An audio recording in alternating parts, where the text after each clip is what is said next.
please indicate to 1.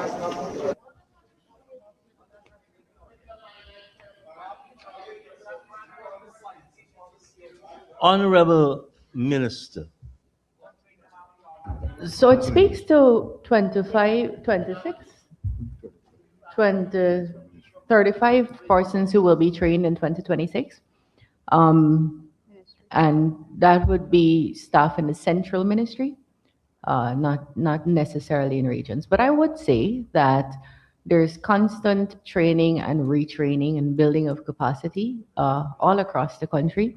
And I spoke publicly in the debate about that one of the things, if we're to change out how we have dealt with local government, that we would have to embark on initially a massive training exercise, both of the people who serve as well as the people who are to get service, so we could change out some of the habits we've become accustomed to. Thank you, ma'am. Thank you, Minister. Honorable members, I now put a question that the sum stated for Agency 13, Program 131 current stands part of the estimates. Those in favor say aye. Those against say no. Ayes have it. The sum stated now stands part of the estimates. Honorable members, let us turn to page 518. I propose the question that the sum stated for Program 131 Capital stands part of the estimates. I now put the question that the sum stated for Program 131 Capital stand part of the estimates. Those in favor say aye. Those against say no. Ayes have it. The sum stated now stands part of the estimates. Honorable members, let us turn to pages 114 and 15. And I propose the question that the sum stated for Program 133 of Agency 13, current expenditure stands part of the estimates. Honorable members, I now put the question that the sum stated for Program 133, current expenditure stands part of the estimates. Those in favor say aye. Those against say no. Ayes have it. The sum stated now stands part of the estimates. Page 518 again, honorable members. And I propose the question that the sum stated for Program 133, capital expenditure, stands part of the estimates. Honorable member, Mr. Hetzberger. Mr. Chair, thank you. Honorable Minister, the estimates refer to number 1904100, Georgetown Enhancement Program. Can Honorable Minister indicate, clearly outline what specific enhancement initiatives are included under this program and provide a breakdown of funding for each of these initiatives? Honorable Minister. Thank you. As the name suggests, it's to enhance Georgetown so that the residents of Georgetown could live how we said we wanted people to live, comfortably in a wholesome environment, with good streets and good drainage and enhanced spaces where their children could enjoy our country, as well as restoring what we know to be the beautiful part of Georgetown. So I'll just do a few, and then you can ask me further questions if you want. Restoration of the Martin Carter's home on Camp Street. Of course, on Lamaha Street. We'd have to speak to and consult around that with the owners of the property, but for that is allocated $30 million. I'm sure you'd all be very happy with that. Restoration of avenues. You would have seen recently that the Ministry of Public Works lit up the East Street Avenue, which changed life in East Street for not only residents, but all the people using the businesses in East Street, such as the Balancing Hospital and the other businesses around there. That's allocated $200 million to refurbish and enhance the Transport and Harbor's Old Train Carriage area. So you have seen that at the corner of Camp and Water Street, the old train station was rehabilitated, and it's beautiful. It was restored actually, beautiful. It provides a really nice space for people to commune and do different types of activities. To that, $100 million has been allocated. Um,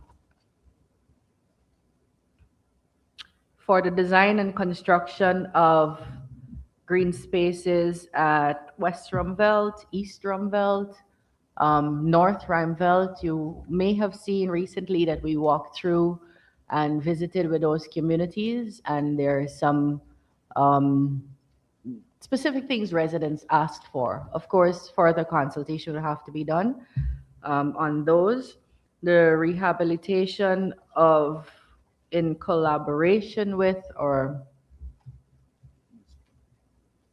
the municipality, the Municipal Training Council center area, which is $150 million allocated to that. Design and fabrication and installation of street name signage in Georgetown.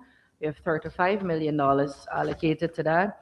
And then the rehabilitation of the Stabroek Market will continue. That's a rollover project. Construction of the Tiger Bay multipurpose court, that's a rollover. We're finishing that off. You may have noticed that now in Tiger Bay, instead of liming on the street corner and possibly doing some things that we may consider antisocial, what happens in the evening now is that the young people are on this court where we have a public-private partnership, PPP, because good things are associated with PPPs, where Mr. Matai, the Matai family, allowed us to use land that they own to build a multipurpose court. And so now we have the young people from Tiger Bay playing other communities like North Rumvelt and so on, very healthily engaged in wholesome activities in Tiger Bay. And that is going to be rolled over also at $1,065,000. Thank you very much, Minister. Honorable Member, Mr. Matthew. Thank you, Mr. Chairman. Mr. Chairman, this sum has a $2 billion specific. May I ask the Honorable Minister if the $2 billion specific is towards drainage and the remainder is towards the several projects indicated? To the mark. Right. So we have $2 billion that is set aside to either restore, construct, or rebuild the Stabroek Market and the Border Green. Stabroek Market is iconic to Georgetown and to Guyana. And so it's not just a pull down and build project, but this money is allocated to doing those two areas particularly, $2 billion. I think I said it from the floor during the budget debate. Thank you, Mr. Chairman. Mr. Chairman, can the Honorable Minister say how much of this 2.844163 will go towards the continuation of what apparently has already begun at the Stabroek Market for the sum that we were told last year, $200 million was allocated for? Honorable Minister.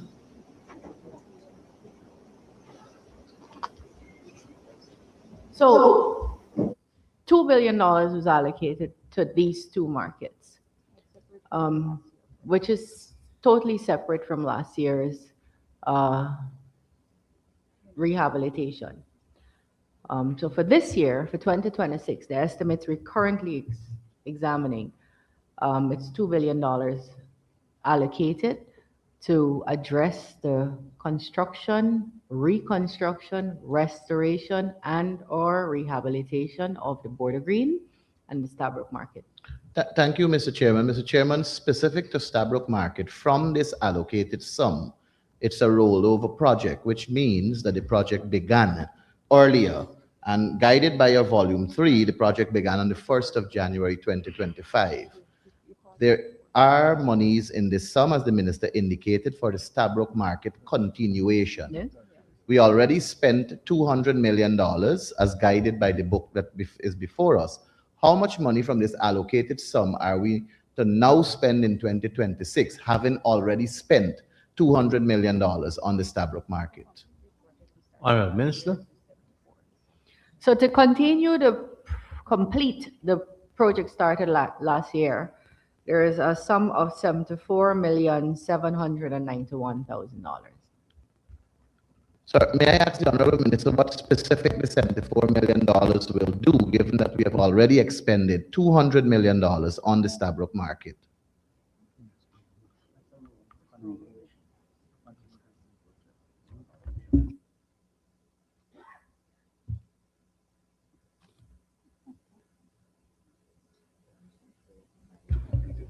To repair the roof of the Stabroek market, so that even as we look at making sure this remains an iconic part of Georgetown, and we possibly do much more than is happening there, either rebuild completely.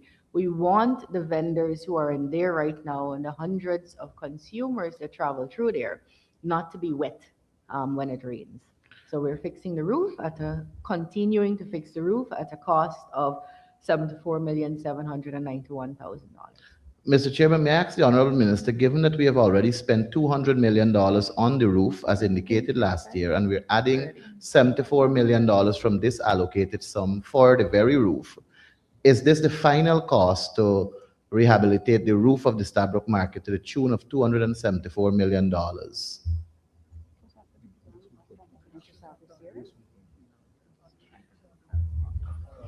My advice is that this would complete it, but I would cautiously say this. I'm no engineer, but when you trouble old structures, it's old house upon old house. And so sometimes you think you're going to fix a zinc, and you find out that the rafter is rotten. Then you have to fix that too. And then when you find out the rafter is rotten, you realize the pole that was holding it up is also rotten. So we didn't talk to you about a pole here that is holding the roof up. But when you look at the roof, you may very well find that. So I want to say that as per the experts' advice, they should complete it. But bearing in mind our practical experience about how, or my practical experience about how repairs go, I would say that I'd have no hesitation to go back to the Ministry of Finance to say, we didn't get what we set out to do done with what you gave us. Could you give us some more? Thank you, Mr. Chairman. So, Mr. Chairman, given that we are taking out $74 million from this allocated sum for the continuation of the Stabroek market, which $200 million was already spent on, may I ask the Honorable Minister the name of the contractor that is the name of the contracting firm that is executing the job at the Stabroek market? When did the firm begin the work, and what stage are we at with the current work on the Stabroek market to the tune of $274 million? Honorable Minister.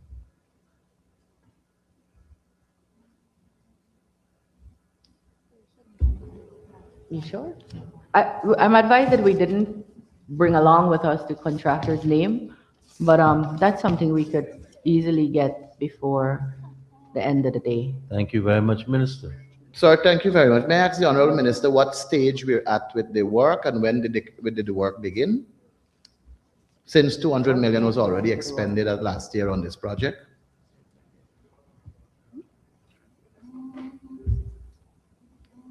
It's 60% finished.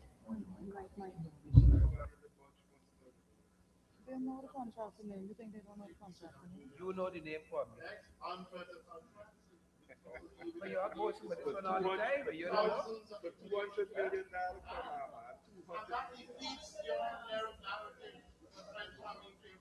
it defeats your governance narrative. That's what it is. I'm advised by the engineer that the work has started. It was awarded in November last year, 2025. It has started and it's expected to finish by March month end. Thank you. Considering that even as we do this, we didn't want to disrupt the lives of our vendors and the people who use the market, so it's taking a little bit longer than perhaps initially anticipated. Thank you. Honorable Member, Mr. Maipal. Could I take the Honorable Member, Ms. Halley? Sorry, sorry. Just clarification, can the Honorable Minister state what percentage of works have been One completed? moment. We got the name. The name of the contractor is BM Properties Inc. That's the name of the contractor. Thank you, Minister. Honorable Member Ms. Halley. Yes, can the Honorable Minister state what percentage of works have been completed on the roof?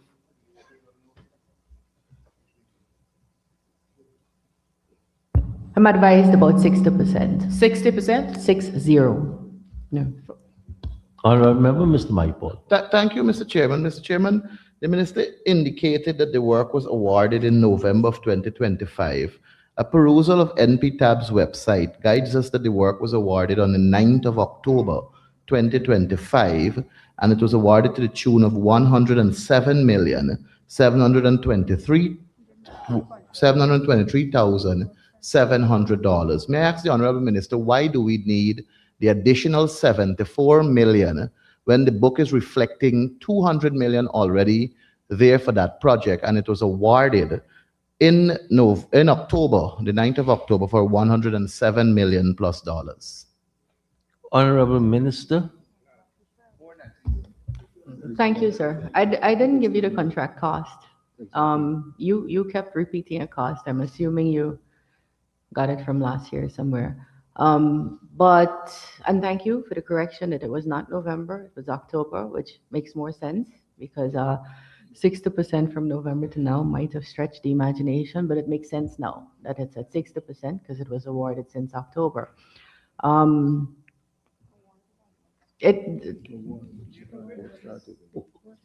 awarded, work started in November, and because we pay as per completion, measured works, all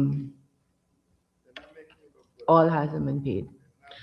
Mr. Thank you. Chairman, one other question before we move, please.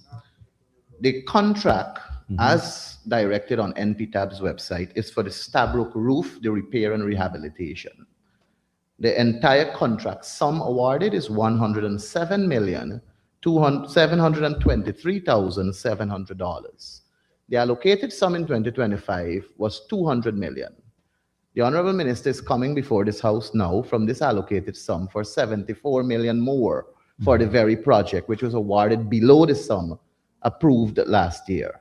My question is, why do you need $74 million more for a project that you have already awarded to a sum way below what was approved last year? Well, the Starbucks market is a big market. In fact, it's called a big market. You didn't know that. And so I have to assume that the work for last year and the work for this year are not the same work. And if they are, we would get into the Auditor General would have that information when they're auditing. So it's not the same thing. And the chief planner is also advising me that this is a rollover amount. So it's not as though it's finished. But like I said, we could well have told you last year, we're fixing the roof. And what that meant was changing out zincs. And that was phase 1. And in phase 2, what we're doing is rafters. It could very well be that, something like that. Sir, may I ask the Honorable Minister in the same line, is there money that will be used for the continuation of the East Rumvelt market, the border green market, which was supposed to commence where we approved 260 million last year? The East Rumvelt market, we had approved 50 million last year. And the La Penitence or Alboystown market, which is close to you, sir, for $100 million. And the green space at Merriman's Mall for $75 million. Are there sums of monies in this allocated sum here for the continuation of these projects? Honorable Minister. So this year's budget caters for $45 million to do the East Rumvelt market. We did not do it last year. And the next one is the La Penitence or Alboystown market? which we had approved 100 million for last year. That one.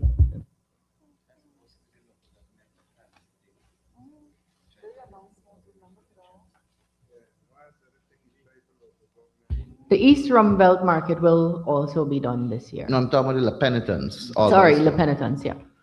So that was not done last year, Mr. No. Chairman. May I ask the green space at Merriman's Mall where we had approved 75 million for? Will be done this year.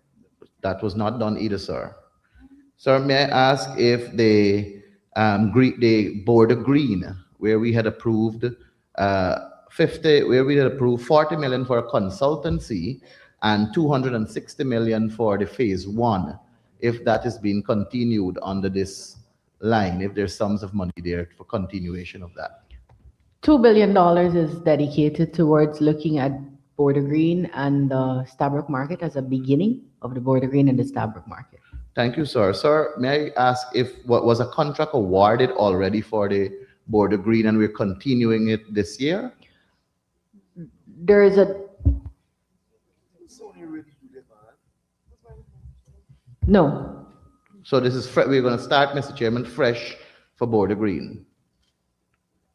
no, it's not fresh.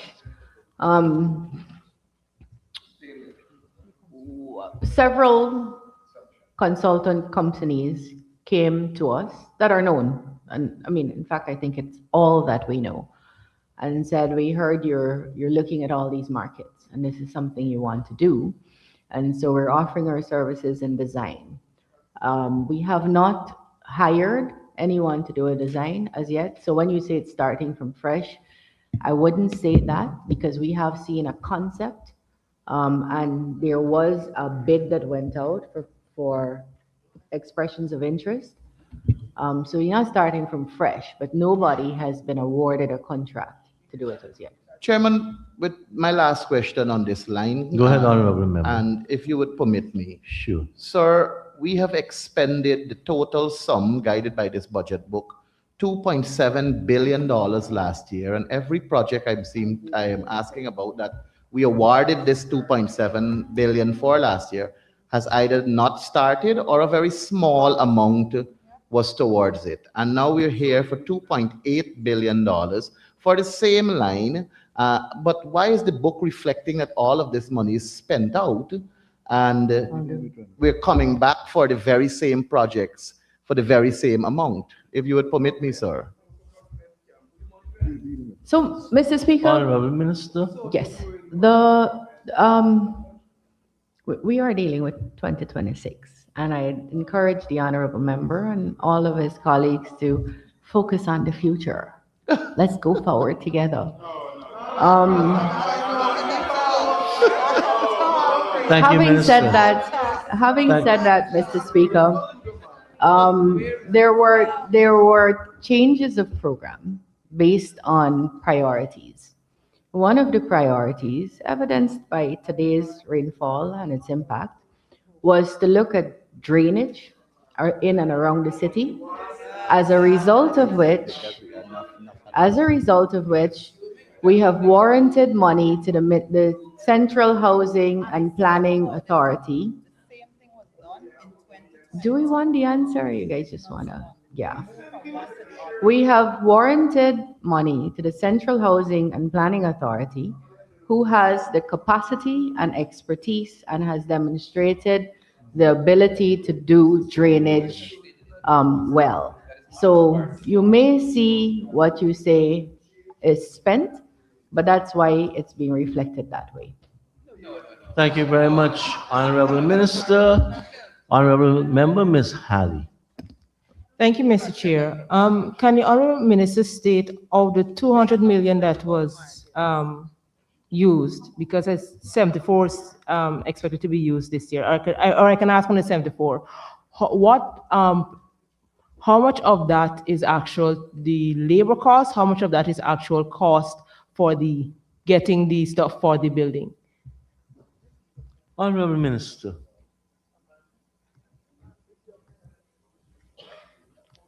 So generally, when we award contracts, the contractor decides the whole thing would be done for 74, or thereabouts, and how much goes towards material, how much goes towards labor would be the contractor's thing. Thank you very much. Honorable members, I now put the question that the sum stated for Program 133 capital expenditure stands part of the estimates. Those in favor say aye. Those against say no. Ayes have it. The sum stated now stands part of the estimates. Pages 116 and 117.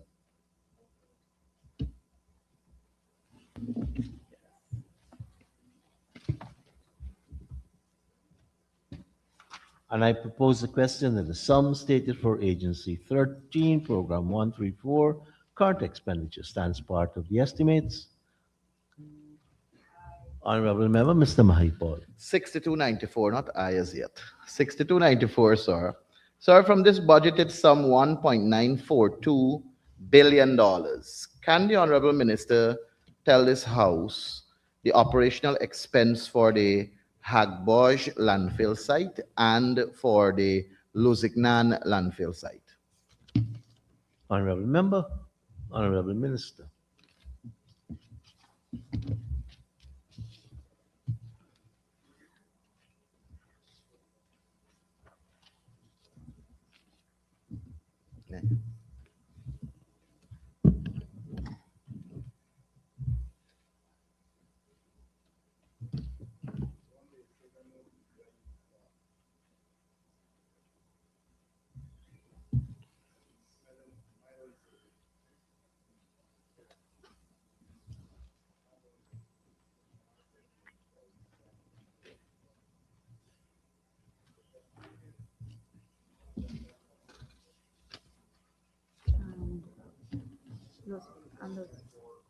You asked for Hagsbosh and Luzignan? Yes, yes, Minister.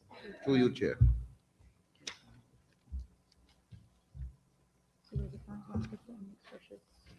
Luzignan would be $150 million and Hagsbosh would be just under $400 million. Sir, may I ask the Honorable Minister the name of the contracting firm that is managing the Luzignan landfill site and the name of the contractor that is managing the Hagbosh landfill site? Honorable Minister.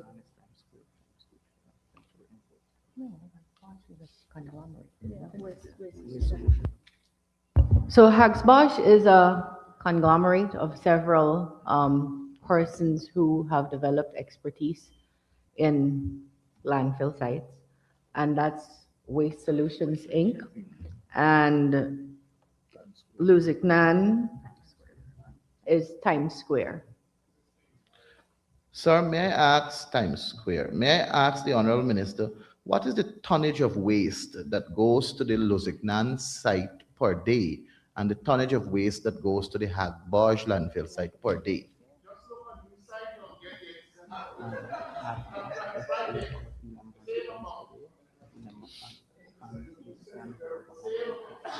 Honorable Minister.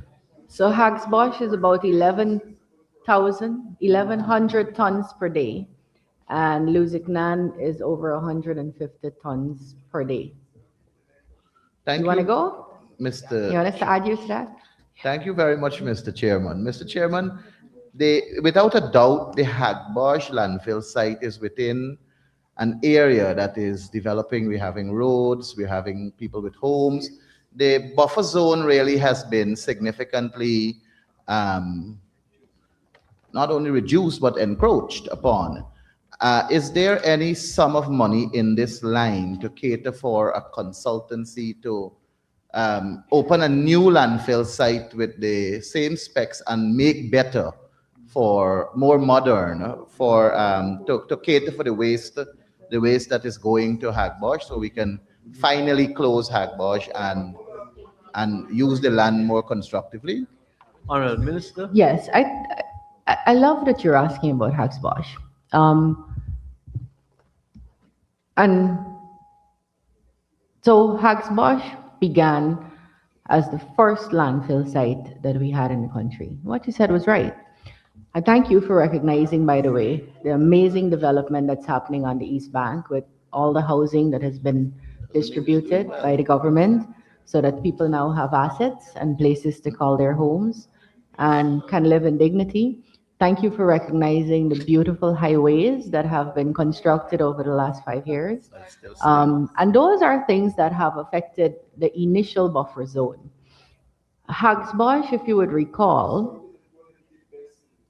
in or around, because I had the same complaint, we were getting foul smells all the way into the residential neighborhoods, Eccles, Windsor Estates, Providence, Prospect, as well as on the highway.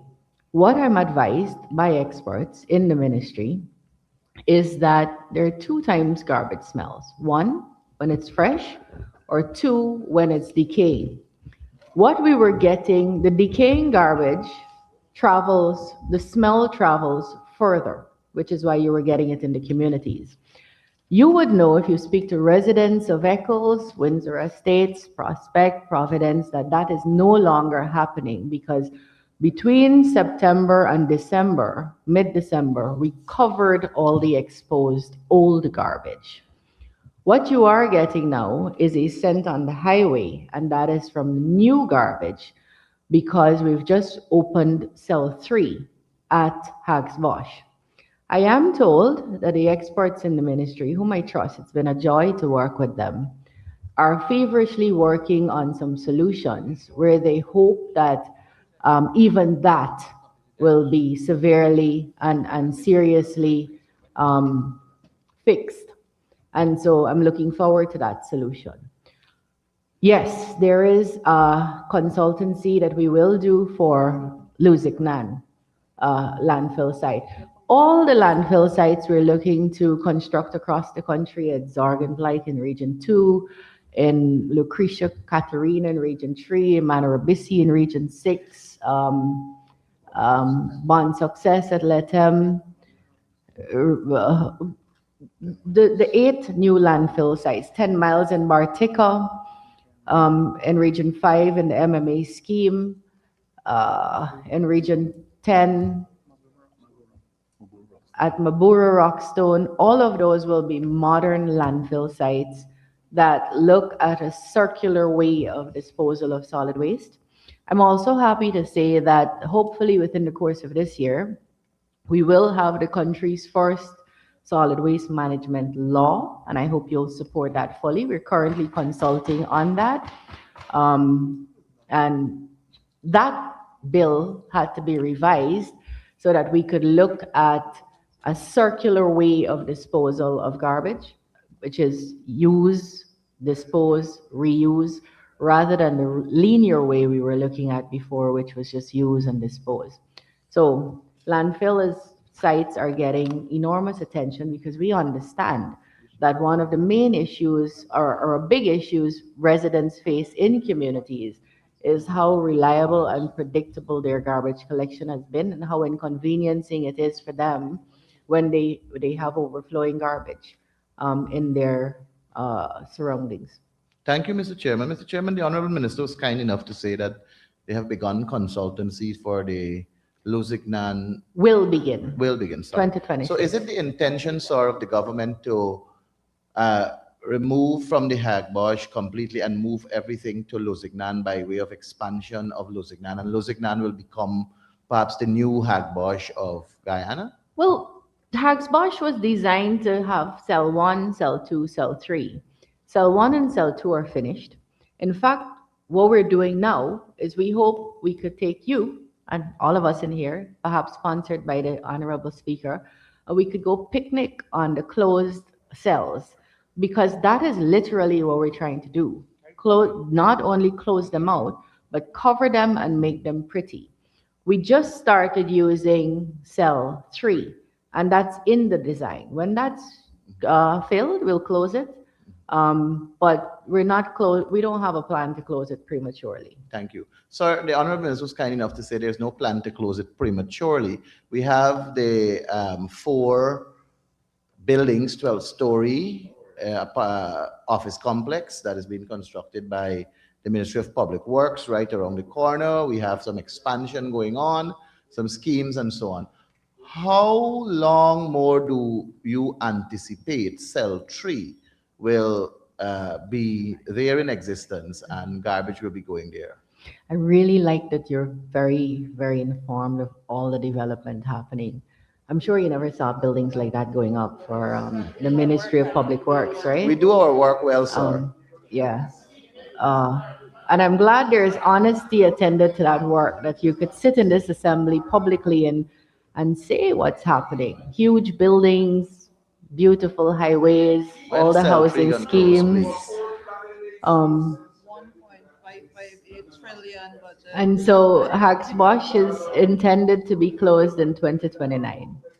2029, Comrade Speaker, may I ask the Honorable Minister if by 2029 is when we're expected to occupy and use all air, because it presents the current situation at Hagbosh, given the buffer zone being encroached significantly. The stench is still there, so I'm not sure if you smell it, but I do very often when I pass there, and I don't live too far from there either. If there is the intention of the minister to finalize everything and try her best to control the stench and everything, and by what time period you're looking to really address Hagbosh so it doesn't Well, I become... said, sir, that, and if the honorable member lives there and he wants to be honest, he will say that he could enjoy afternoons on his veranda now that he couldn't 6 months ago. I said very clearly, and I hold to this because I live there, that communities like Eccles, Windsor Estates, Prospect, Providence, that were getting smells in the community, in the residential areas, that is no longer happening.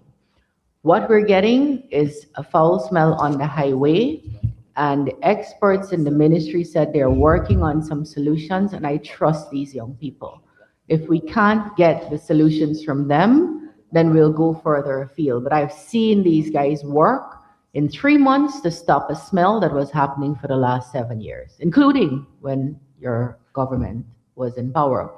Our And it government. was not fixed. We have fixed it now. And so I would like to give them the chance to fix the smell that comes onto the highway, not to the residential homes. Thank you, Minister. The Honorable Member, Mr. Hetzberger.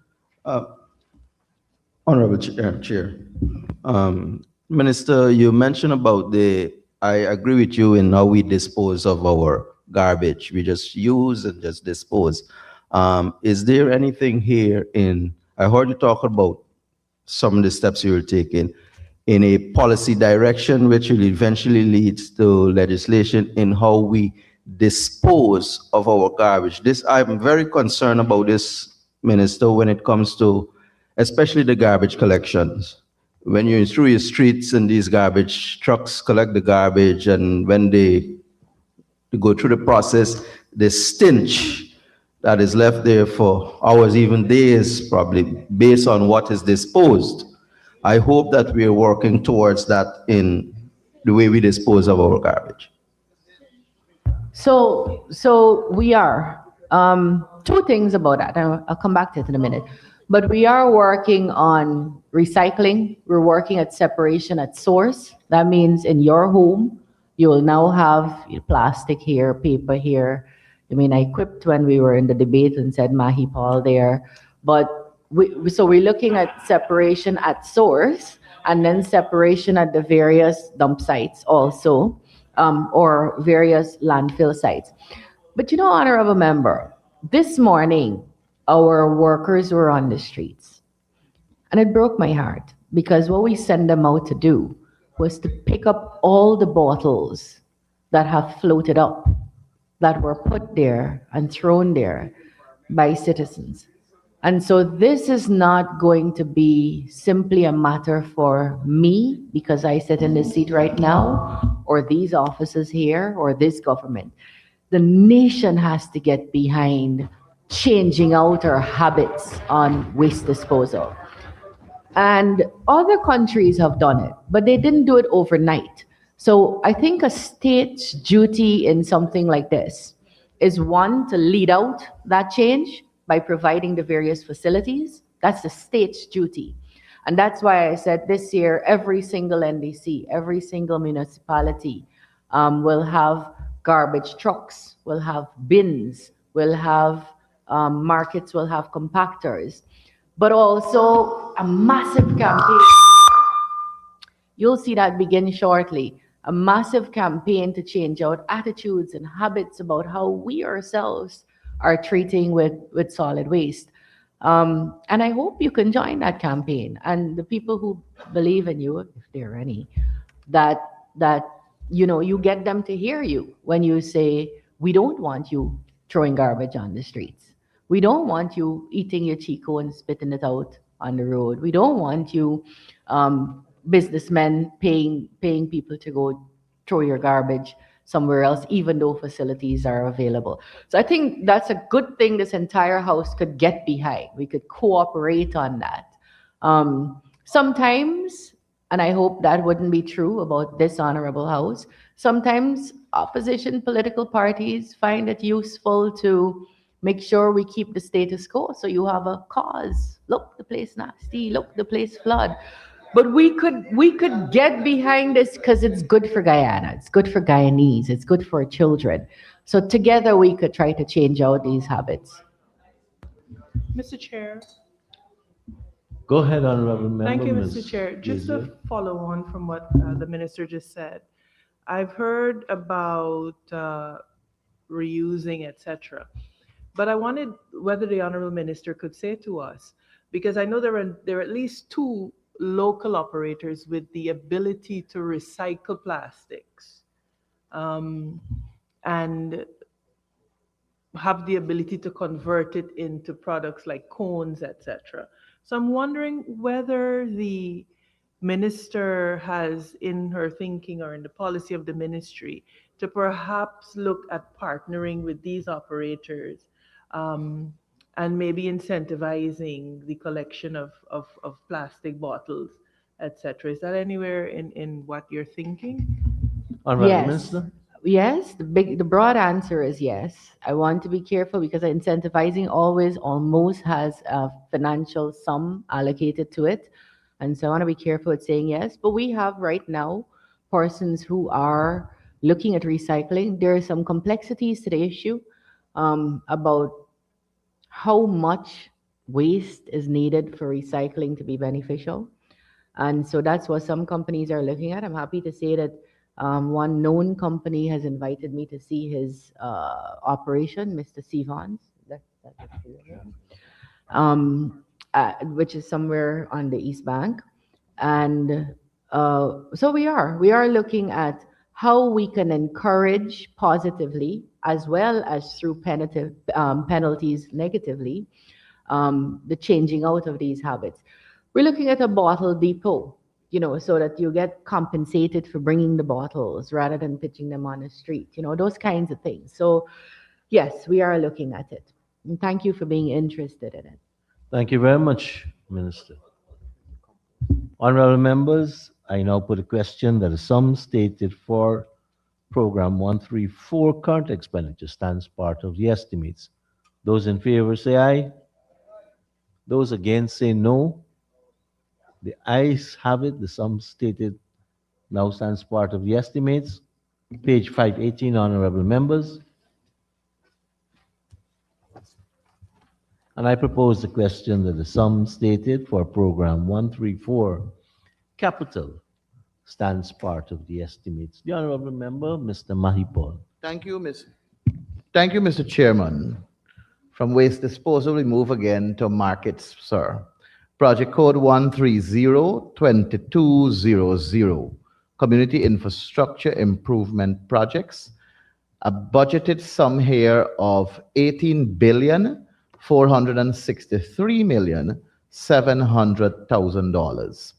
Sir, from this allocated sum, can the Honorable Minister tell us how much is towards the completion of the Port Kaituma market, which began last year and was allocated a sum of 100 billion? The western section of Monrepo market, which began last year and was allocated a sum of 200 million. and 75 million for the rehabilitation of the Unity market, which began last year. 50 million for the Rose Hall market, 75 million for the Bath market in Region 6, I think, Region 5, sorry, 50 million for Rosignol Railway Line, 200 million for the Anna Regina market, and 30 million for the Port Morant market, 79 million for the, sorry, 180 million for the number 79 market, and 40 million for the Lethem municipal market. Those are some sort that we have allocated, approved, and based on the guidance of the book, it was expended in 2025. From this allocated sum, how much is towards the completion of these very markets that began last year?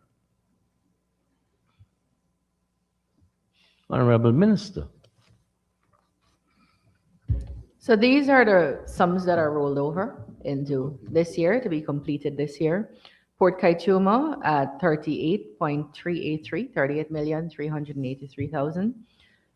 The Bath Market, 95 million and 4,000. The Railway, Rosignol Railway Line Market, 29 million. Rehabilitation of Unity, 1 million. Rehabilitation of Rosignol, 25.6 million. Sorry, not Rosignol, Rose Hall. Rehabilitation of Port Moran, 2.3. Rehabilitation of number 7 to 9, 50.2. Rehabilitation of Lethem, 42.9, give or take a couple thousand here or there for all of them.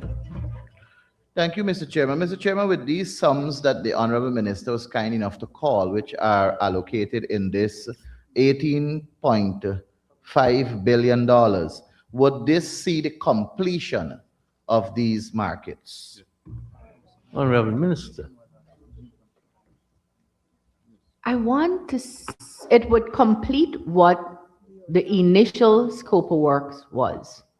However, markets are this hub of economic activity for the people who vend there. It's a place of communion for communities.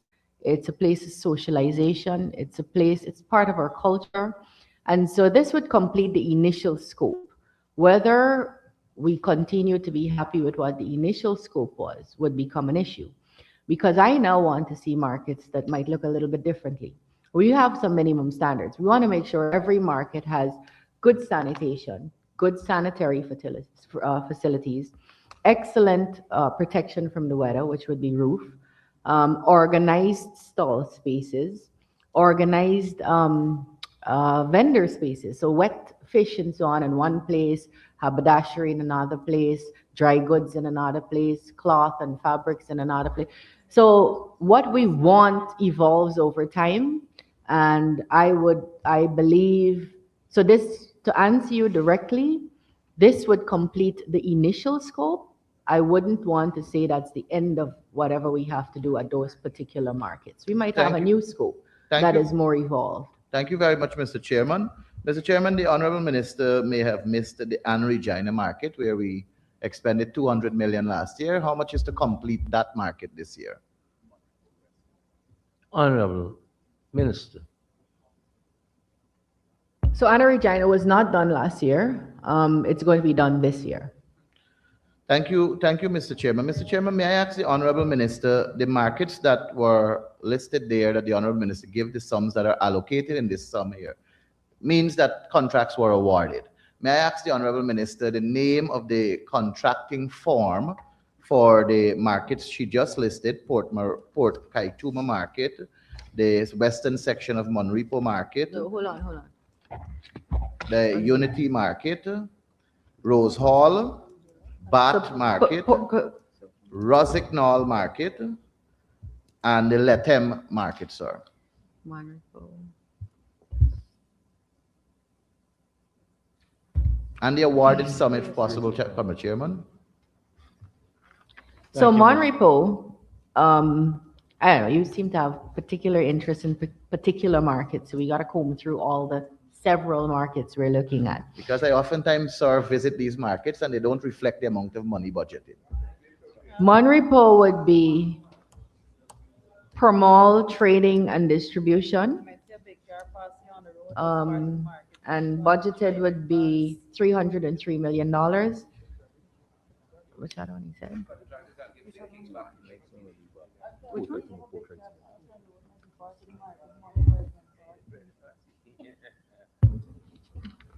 You visit Port Kaichumo? When? Bath Rosignol Market I got would be DBL Group Inc.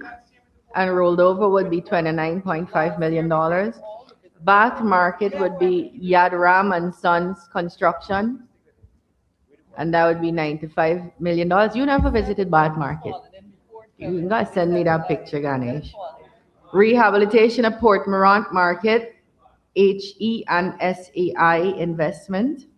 Rehabilitation number 79, Yadram and Sons Construction. And the Lethem Market, KV Contracting Services. And these, Rosignol Market, sir, please. Go ahead, Minister. and to be clear, these markets all went to public tender, were evaluated at the National Procurement and Tender Administration Board, which is directed by law, and therefore awarded in accordance with the law. The Rosignol Market, please, sir. The 50 million last year was spent. and- Minister Rosignol Market. DBL Group Inc. But I'm telling the honorable gentleman, he never went here, sir. He said he interested in them because he went. When Sir, he We'll, went, we'll he make a was not. special arrangement for the two persons to go to all the markets Thank you, Comrade with two Chairman. baskets in each hand. Mr. Chairman, may I ask the Honorable Minister what percentage of the Rosignol Market in specific is completed thus far? Honorable Minister. So, yes, two markets had issues that we had to be conscious of. And I've been very clear that, as much as we want to build these markets and get vendors off the road, we also have to be very conscious that this is their livelihood. And two markets gave us some trouble where vendors thought at Christmas or the run up to Christmas would not have been an ideal time to build, and one of them is the Bath Market. The other is the Rosignol Market, but those have begun. Sir, may I ask the Honorable Minister how much money from this allocated sum is towards the culture market in Palmyra, Region 6? Honorable Minister, Culture Market. It's 404. Sorry, it's in 3 lots. The Culture Market in Palmyra. And the rollover sums would be 404 million, 0.8. Like I said, give and take a couple of thousand all through these sums. 408 million, 0.3, 208 to $4 million. And yeah. Thank you very much, Minister. Thank you very Honorable much. Member, Mr. Mike, I have the Honorable Member, Mr. Hitzberg, in a little while. Honorable Minister, thank you, Mr. Chair. As we are on markets, is there anything in the budget here as it relates to Pleasance Market? Yes. Yes. And I was- if so, Honorable if Minister. While that amount, we please. find it, yes, while we find it, I had a really pleasant experience there. I had lemonade. When last you had lemonade from the bottle? yesterday, Yesterday? Yeah. Right. So they had lemonade there. We had a really nice Sunday morning visit. And the Pleasance Market, the vision for it is to, because of its smallness. Where is it?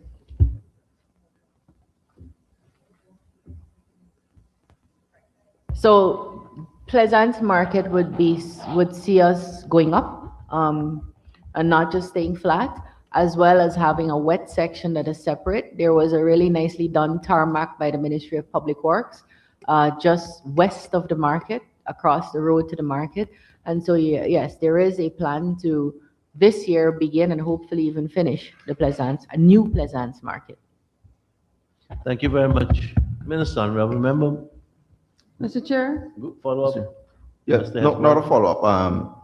On the 1904 300. This speaks to subventions for municipalities and NDCs. I know the government would have taken a line where increasing the subventions for the LAAs. I would like to know, and for the nation, what criteria did we use to raise the subvention? This is against the backdrop, Honorable Minister, that when you look at the LAAs, especially the NDCs, they are not the same in population and size.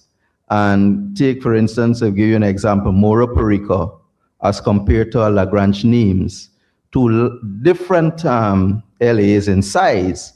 How do we justify that across the board subvention for all these? And if we go to the municipalities for 50 million, when you look at Madia as compared to Georgetown, how do we justify those across the board? So we didn't raise the subvention for this year. It remains what it was last year. But it's $30 million per NDC and $50 million per municipality.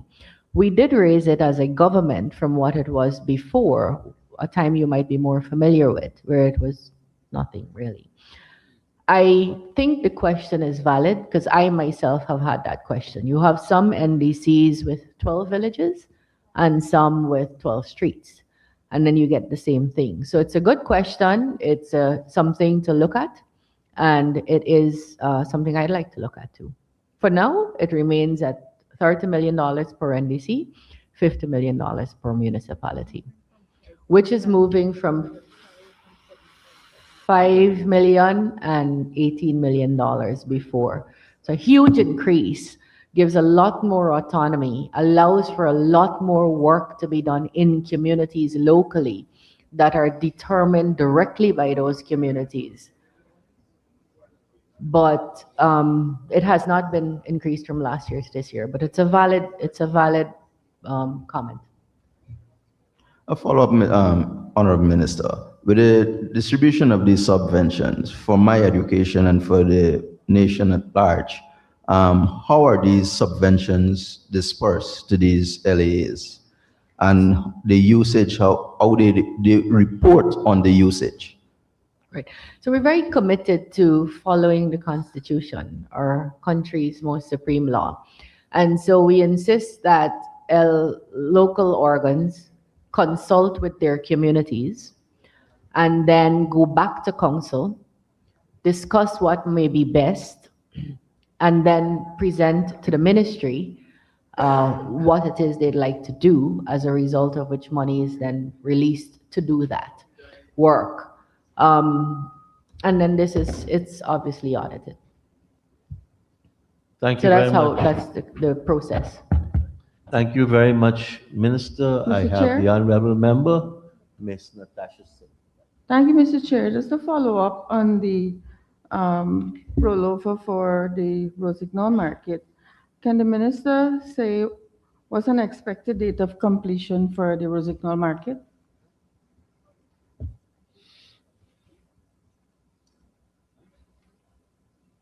3 to Minister? 5 months. Honorable member, Mr. Mahipol. Thank you, sir. Sir, I wanted to ask the Honorable Minister for the name of the contracting forms that are dealing with the 3 lots for the culture market at Palmyra and the awarded sum. And I wanted to go also to follow up on my honorable friend's question on the subvention, to say that it adds up to $2.6 billion. The budgeted sum here is $2.8 billion. What is the ministry intended to do with the additional $200 million? Honorable Minister.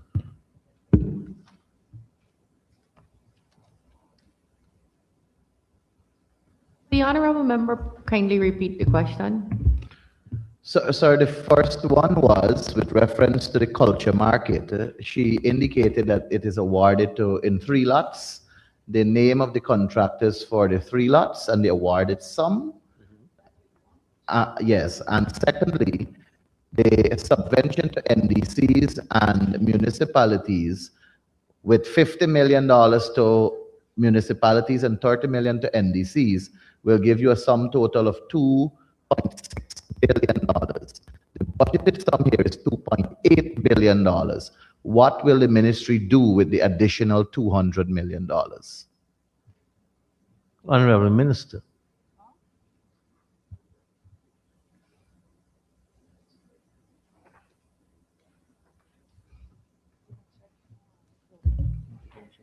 So the three lots that were awarded, and they are persons in law, Blueprint Builders, Inc. was lot 1 at 404.8.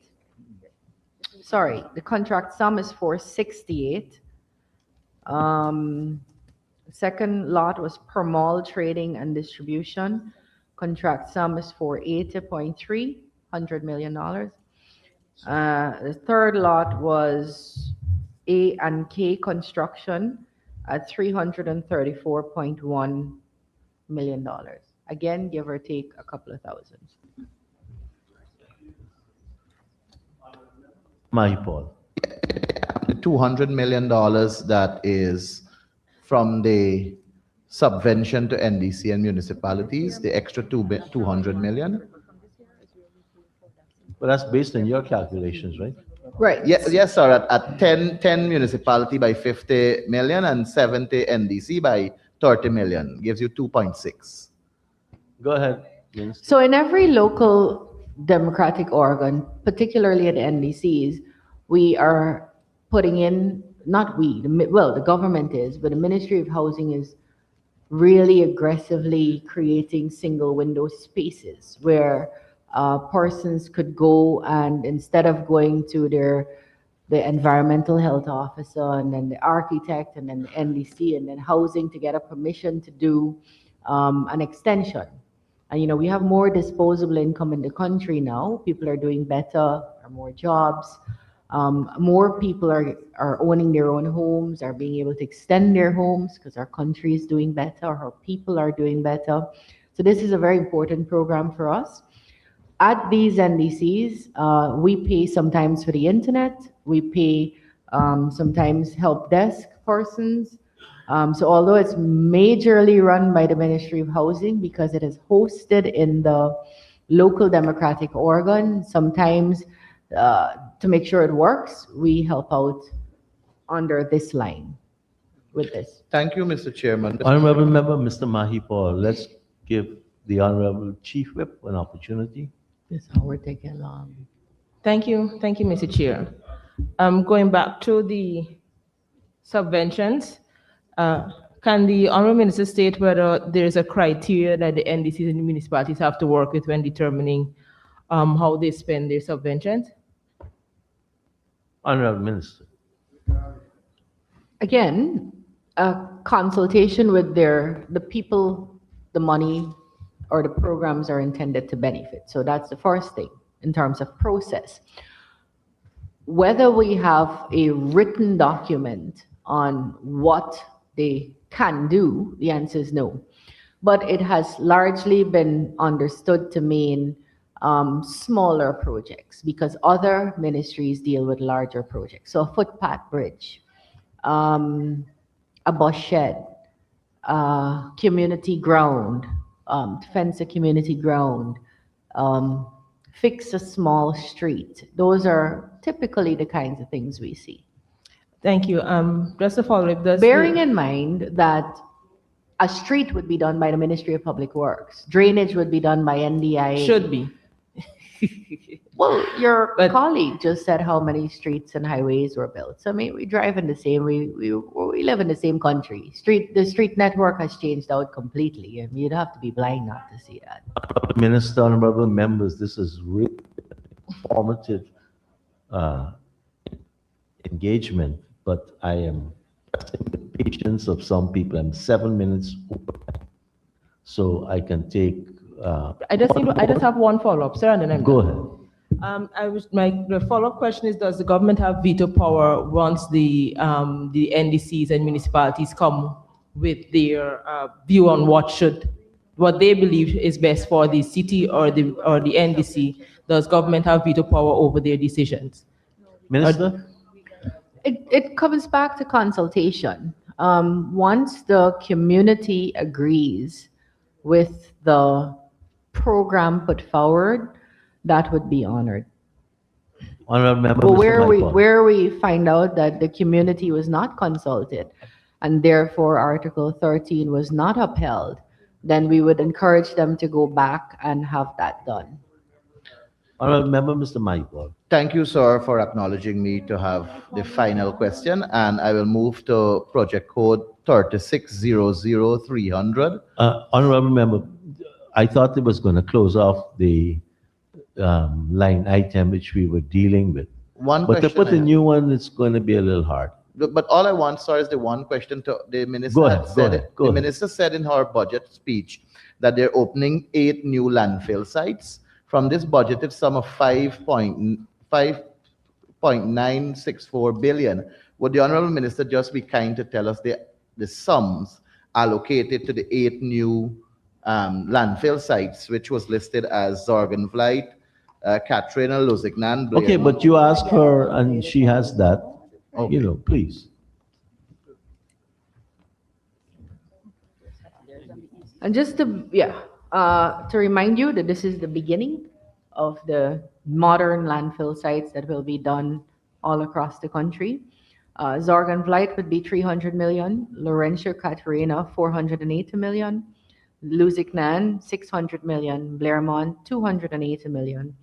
58 Village Manor Ribisi would be 350, 10 Miles Bartica would be 200, Bon Success 400, Mabura Rockstone 300.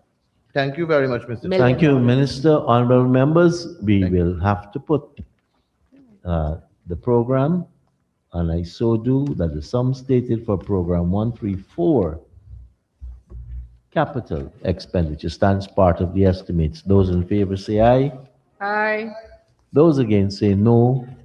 Ayes have it. The sum stated now stands part of the estimates. Thank you, Minister, and your staff, especially the market staff, for I taking do. us through that program. Yes, Go I ahead. do thank this particular team. I boast that we have the last Chinese public servant in the country, or the only Chinese PS in the country.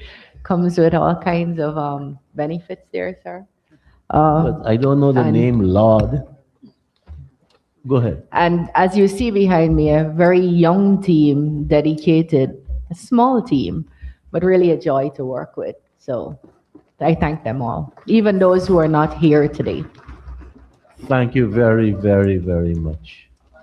Let us invite Region 1 to join Minister of Local Government and Regional Development as we prepare to take questions on the estimates for Region 1.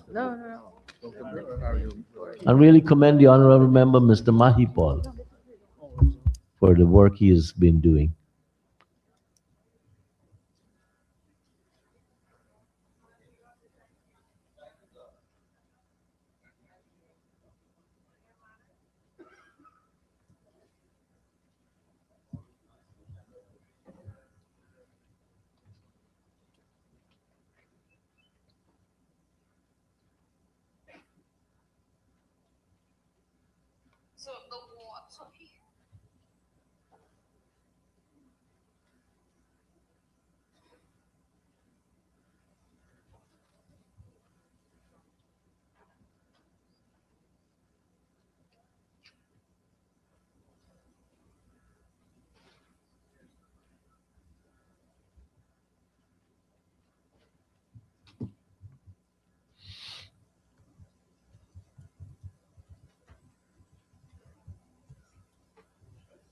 Thank you.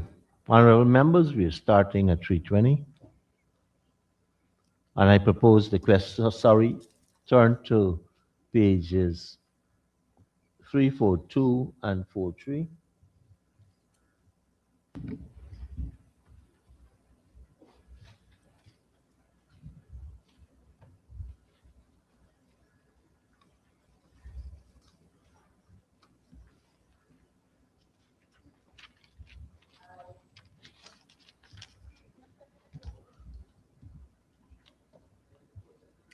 Honorable members, I now propose the question that the sum stated for Agency 71, Program 711, Regional Administration and Finance current expenditure stands part of the estimates. The Honorable Member, Chief Whip, for the opposition. Thank you, Halley. Mr. Chair. Mr. Chair, can you turn your attention to 6116, where there is a significant increase in contract employees? Can the Honorable Minister state the designation of these contracted employees? Honorable Minister. Yes, 3 typist clerks, 1 clerk, 1 caretaker, 2 kitchen maids, 1 data entry clerk, 1 cleaner, 3 accounts clerks, 2 community liaison officers, 1 cook, 1 district development officer, 1 handyman, 1 senior personnel officer, 1 confidential secretary, 1 driver, 1 supply expediter. Honorable Member, Ms. Halley. That's it. Honorable Member, Dr. Todd.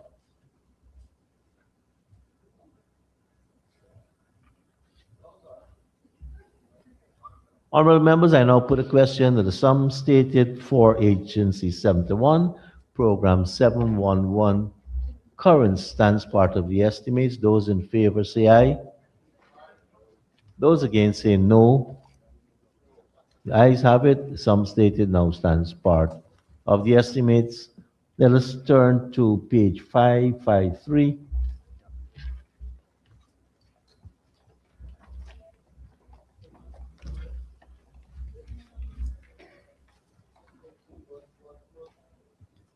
And I propose the question that the sum stated for Program 711 capital expenditure stands part of the estimates. I now put a question that the sum stated for Program 711 capital expenditure stands part of the estimates. Those in favor say aye.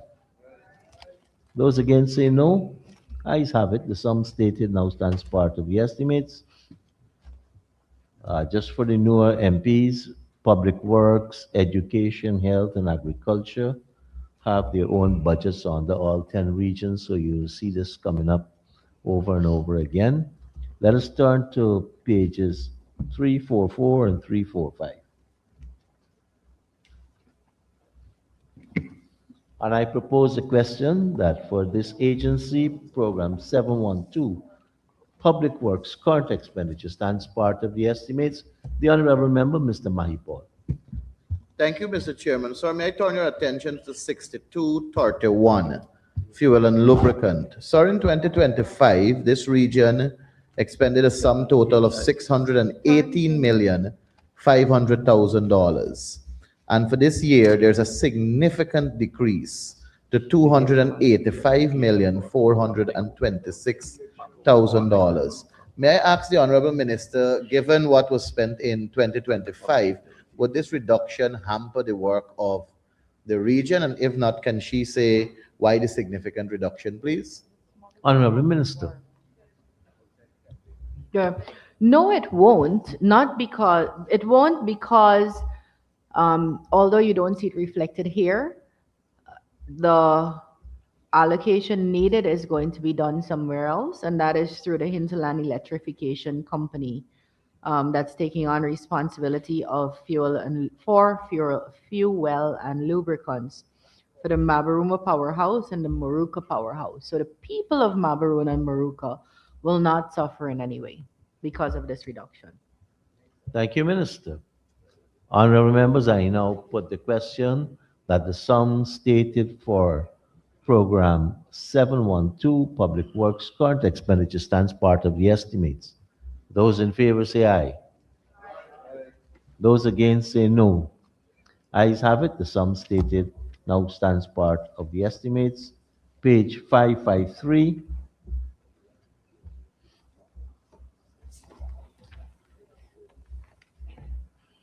And I propose the question that the sum stated for Program 712 capital expenditure stands part of the estimates. Honorable Member Mr. Duncan Husserl. Thank you very much, Mr. Chair. The bridge that leads into Hosororo, the Kusurima Bridge. Sir, this bridge has been down for a little while. The region says they finally completed it as per my last visit. I want to know if that is reflected here, if there's any funding here for the Kusurima Bridge. Kobarima Bridge, thank you very much.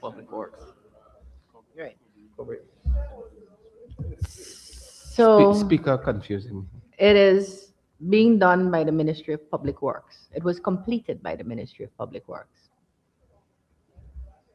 Completed, right? Completed. So thank you very much. Thank you very much, Mr. Chair. What bridges are we catering for here under this line item, on this project?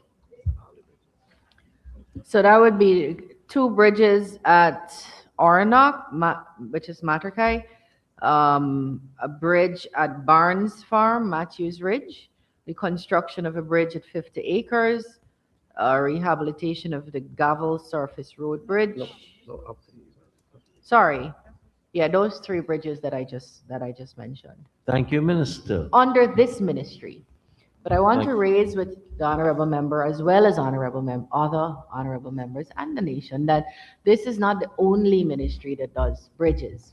So you have an allocation of over $40 million for roads and bridges under the Ministry of Public Works. You might have an allocation under the Ministry of Housing. You have an allocation under the NDIA. So there are very many different organizations and agencies doing all the fantastic work you see. So you mightn't see it reflected in the region's budget or even in the Ministry of Local Government. That doesn't mean it's not happening. Honorable Member Mr. Duncan. Thank you very much, Mr. Chair. Minister, we're well aware of the projects being executed in the region, and part of this process is to see if they're as lovely as you say they are. Could we have the engineer's estimate for the bridges that you are doing? Honorable Minister. Yes, and just to tell you, I have never flown from Maruca to Quebano. I never even knew a flight was available. I went by boat, I went by road, I climbed up a hill that was slidey, but I never flew. And you know why I went several times? Because we're building this fantastic new school there, secondary school, that will take off all the kids from the Barama River who've never had access to discrete secondary education before. So you ain't no region one more than me. You go Is it couple completed? times. Have you flown by helicopter? It's not completed. No, I haven't flown by helicopter. I've gone by boat, I've gone by road, and I've gone by Mr. Chair. feet. The engineer's estimate for the RC bridge is $19 million for the Ornock bridge is $19 million, for the Matthews Ridge Farm Bridge, Barnes Farm, $25 million, and for the 50 acres bridge, $35 million. Thank you, Minister. Honorable Member Mr. Duncan. Thank you. I have the Honorable Chief Whip for the opposition, then I have the Honorable Member, Ms. Dawn Hastings. Thank you, Mr. Chair. 1400400 roads. Can the Honourable Minister state what roads are going to be catered for under here? Honorable Minister. Yes, a road at Mabaruma and at Hymacabra. 2 different roads. Do we have the engineer's estimate for that Yes, too? at Mabaruma, $18 million, and at Hymacabra, $42 million. And sorry, Mr. Chair, and the actual length of the road? 1.5 km at Mabaruma, and at Hymacabra, 4.1 kilometers. Thank you, Minister. Honorable Member, Ms. Dawn Hastings. Thank you, Comrade Chair. Different question. Thank you. Honorable members, I now put Mr. Honorable Chair. Member Mr. Duncan, taking us back into the ring. Thank you very much, Mr. Chair. Minister, at Silver Hill in Mabaruma, there was a road that was originally done. Residents told us that that road had to be dug up because it was improperly done, and it's now in the process of being completed. Are there sums here for the completion of that road? Minister? That's why we stick to line items, because it's not being done by this ministry. Thank you, Public Minister. Works. Honorable Member, Final Mr. line. Mahipal.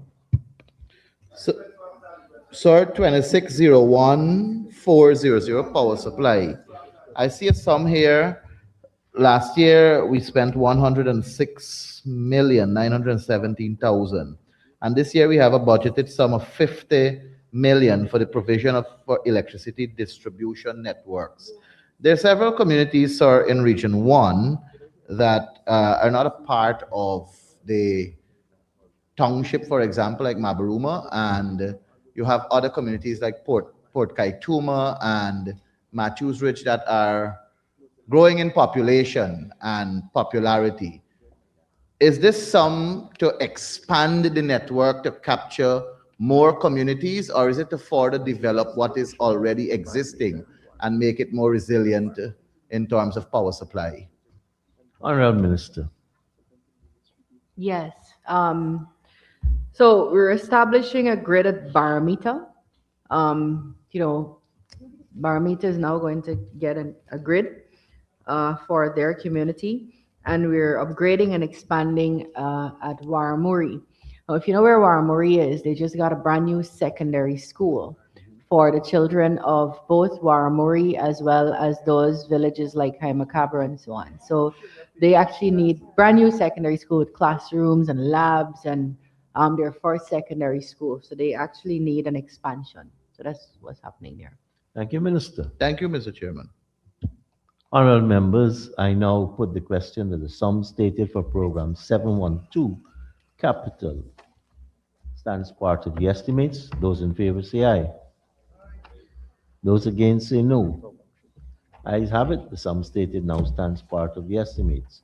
Let us turn to pages 346 and 47. And I propose the question, same agency, program 713, education delivery, current expenditure. And I propose the question that the sum stated herein stands part of the estimates. Honorable members, I now put the question that the sum stated for program 713, education delivery, current expenditure stands part of the estimates. Those in favor say aye. Those against say no. Ayes have it. The sum stated now stands part of the estimates. Please turn to page 553. And I propose a question that the sum stated for program 713, capital expenditure stands part of the estimates. The honorable member, Mr. Mahipal. Thank you, Mr. Chairman. Project code 1202600. I see a sum there of 321,941,000, and it speaks for the provision of schools and education facilities. But in the description, it just repeats that. Can the Honorable Minister say if this caters for more than one schools or just one, and what is the name of the school? Honorable Minister. Yes. Thank you for your question. I'm sorry my friend isn't here, Mr. La Cruz. Honorable. Honorable Mr. La Cruz. We're building or have built 6 new secondary schools in Region 1. That's to allow for all children in Region 1 to access a discrete secondary education. They're at Northwest Secondary, Hosororo, Quibana, Waramuri, Matthews Ridge, and I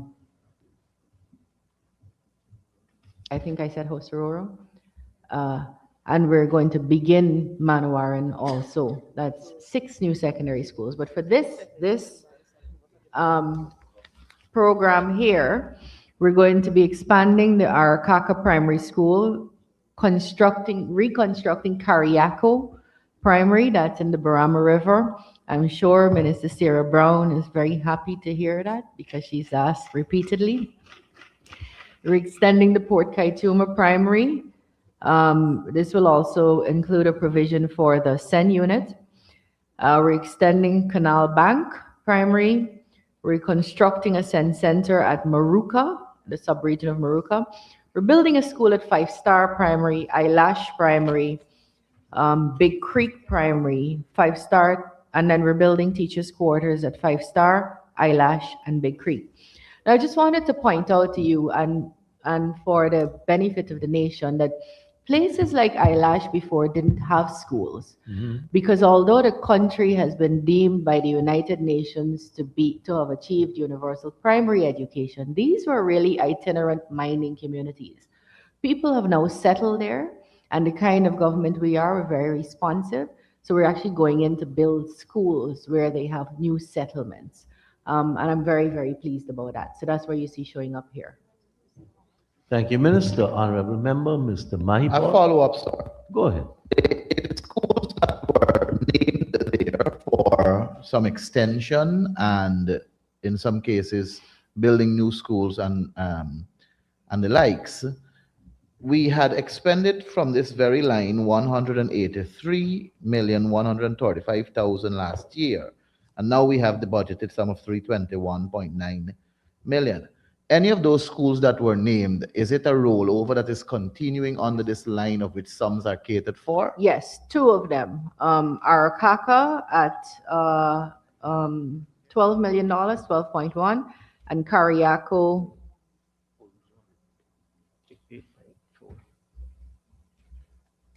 at 8.4.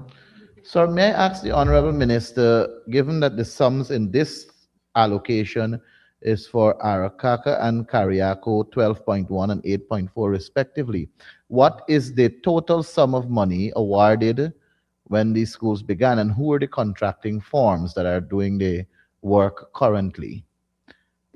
Yes. And when is the expected completion date? One moment. I think so. Too.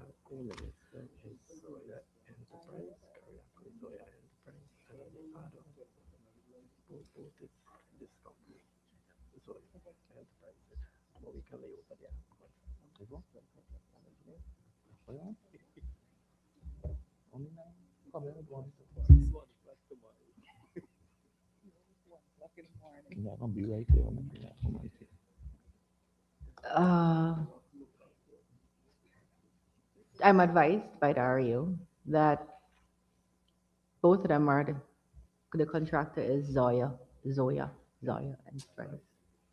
Both schools are being built by one contractor, you said, at the same time?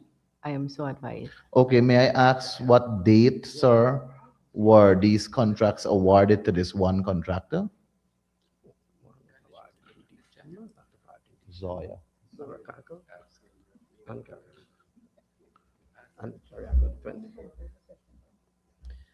Kariako is 2024 in September. Sorry, the 24th of September. And Arakaka is December. December of 2025, sir? Minister? December of 2025, sir? Minister?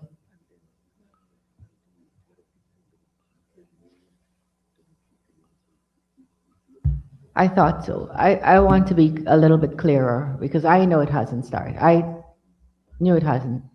I didn't think it started, and it's now being clarified by the REO that Kariako has not started. It was awarded, and the person is currently mobilizing. So if people at Kariako who have internet, who heard me say that their school has started, it has not started as yet. It is to be started. It was awarded in December of 2025.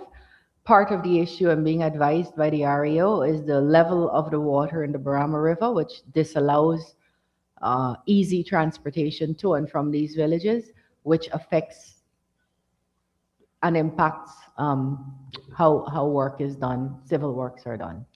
So it was awarded, Mr. Chairman, with your permission, on the 24th of September 2025. One of them. That's the Kariako. No, that's Arakaka. Arakaka. So Kariako was awarded in December of 2025. To what tune? Reggae?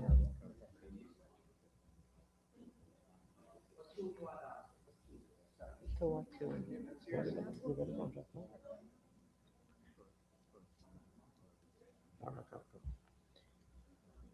$30 million for Arakaka and $21 million for Kariako. Sir, may I ask the Honorable Minister, she Yes, indicated you may. earlier that Kariako in this budgeted line item has an additional sum of 8.4 million and Arakaka has an additional sum of 12.1 million. If this school has already been awarded for $21 million, which is from the sum of last year, based on the engineer's estimate, and has not commenced as yet, what informed you that this school requires an additional 8.4 million? It's a rollover amount, I'm advised. But yes, sir, I understand that. But I'm saying to you that the school has not commenced as yet. You awarded it for $21 million from an allocated sum of 183.135 million. You awarded it at that sum to the contractor. It has not begun because of various problems. And it is shown here that the 21 million is spent out. We have paid the contractor apparently for the work, and if we haven't, then the money should have been returned to the consol fund. But notwithstanding that, sir, what informed you that the Kariako school requires an additional 8.4 million, and what informed you that the Arakaka school required an additional 12.1 million? If these schools are, if you have not changed the specs, if you have not changed, sir, what is and what the school is to get, you have not added, you have not done a change of scope, you have worked with what is the engineer's estimate, you have awarded it at a sum. What informed you for the additional sums? Thank you, Honorable Member, Honorable Minister. For both projects. I'm advised that the mobilization was paid for both projects, but it wasn't, all of it wasn't spent as you are suggesting. So, thank you, sir. So the mobilization was paid from the 21 million that was awarded and the 30 million awarded.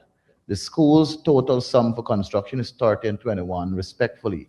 If you may permit me one more time, sir, what informed you to cater for an additional Honorable sum? Member, It's rolled over, sir. Yeah, so, but how something a rollover you can start? honorable members, I now put it. Honorable Member, Ms. You Halley, start roll, how we go roll over? roll down. I just, can I ask my question? Can the Honorable Minister state what's the date of completion for both schools? Honorable Minister, They have a proposed date of completion. Kariako is the end of March and Arakaka June. But I will say this, having gone to those communities, it is almost inexplicable how the height of the river makes a huge difference about what could happen in these communities. Some of the material needed simply can't get into the community if it's low, if the water is low. in the Barama. So in the Barama River. Very happy I went there several times. So this is, while it is scheduled for March and June, it could get impacted by external factors such as those. Mr. Chair, forgive me. I'm not an expert in project management, but when you it is that you're going to do a project, don't we take all of those things into consideration when determining start time and end time, and with taking into consideration the river might go behind? So I'm trying to understand why would it is that you would state a date knowing that you most likely will not meet that date? In an ideal world, Yes. at a desk, in an AC parliament, all that sounds nice. In a properly AC regulated, because in a we have winter rid parliament. yeah, we have a hantomatic system. Yes. When you feel cold, I have to tell them to shut off. Yes, sir. In an ideal world, sitting at a desk, looking at how project management works, saying that you Yes. should plan for rain and rising of rivers and dropping of rivers, the answer is yes.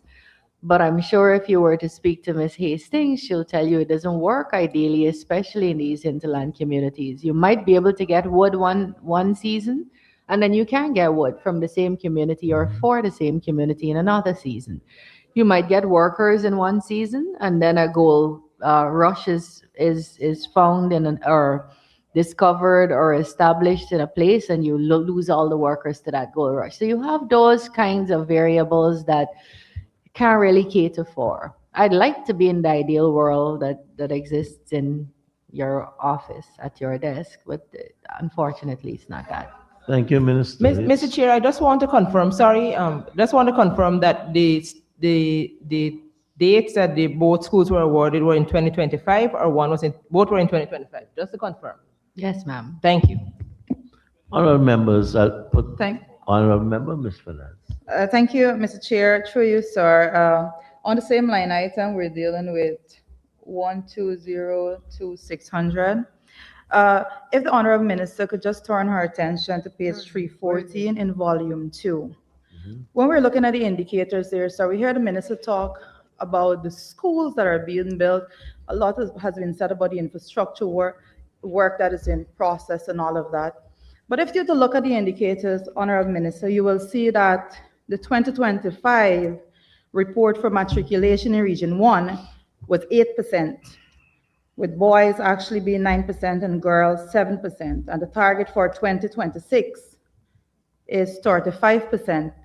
So my question to the Honorable Minister, yes, we've seen buildings and all of that, but based on these indicators, it says that the outcome is not being achieved. So what differently will be done in 2026 to move the matriculation rate in Region 1 from 8% to 35%? Yeah, so I'm not seeing where you're reading, but I'll take your figures. So matriculation addresses a particular metric. It's 5 or more subjects at the CSEC level that includes math and English.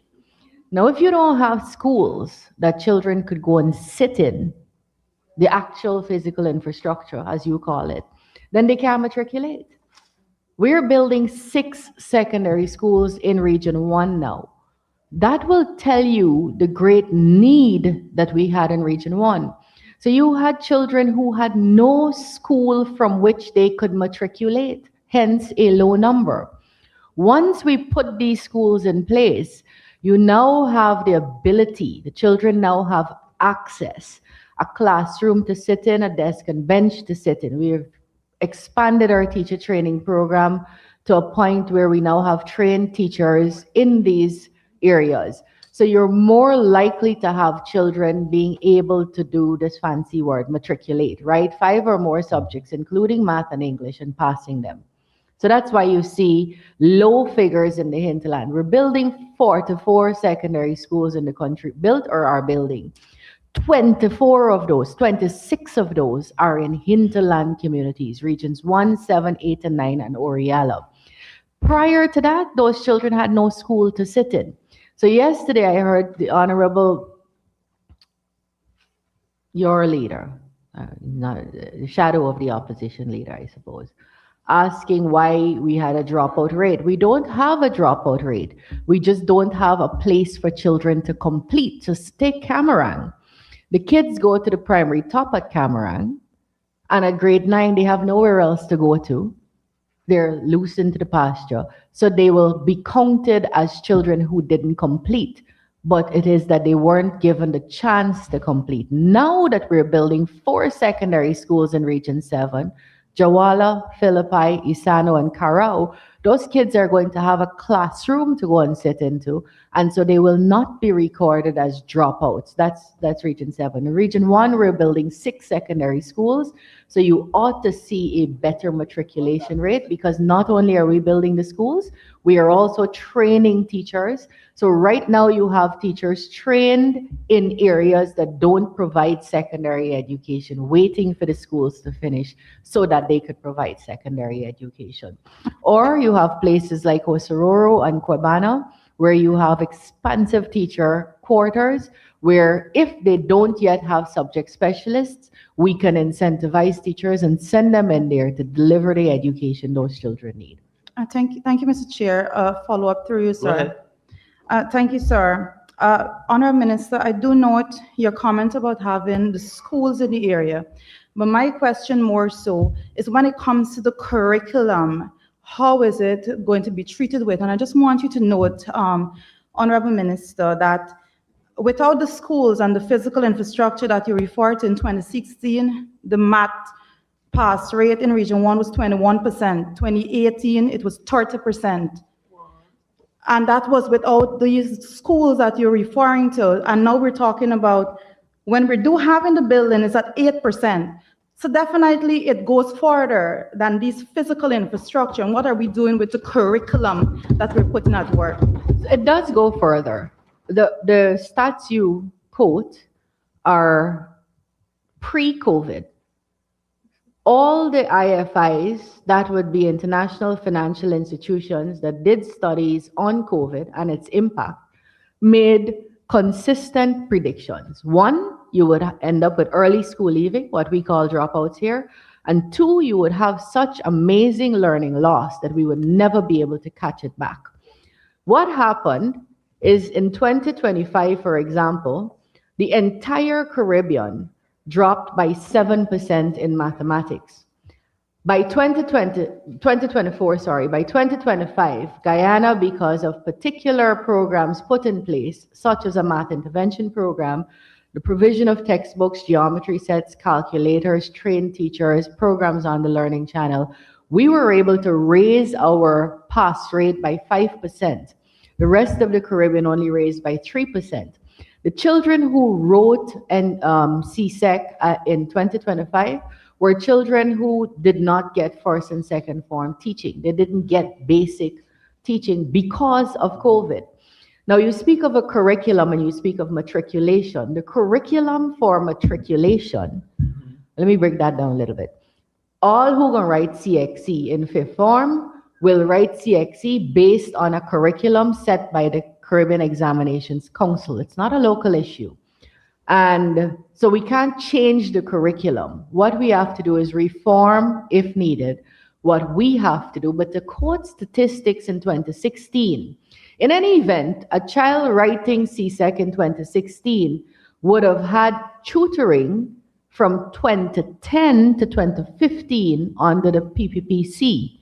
So that child in 2018 would have been writing there or being tutored since they were in first form. And so that's the results you're seeing there. When you see poor results in 2021 is the 5 years before that you gotta look at. So those are some of the complexities we don't like to talk about, but these are the realities. Thank you, Minister. Very busy. Thank you. Honorable Mr. members, Chair, I now put a Mr. Chair, question. Mr. Chair. Honorable Member Ms. Ali. Thank you. We have, I'm at 240-1500. Provision for vehicles, boats, and engines. I would like to know if this for the children. Usage of the children. Honorable Minister.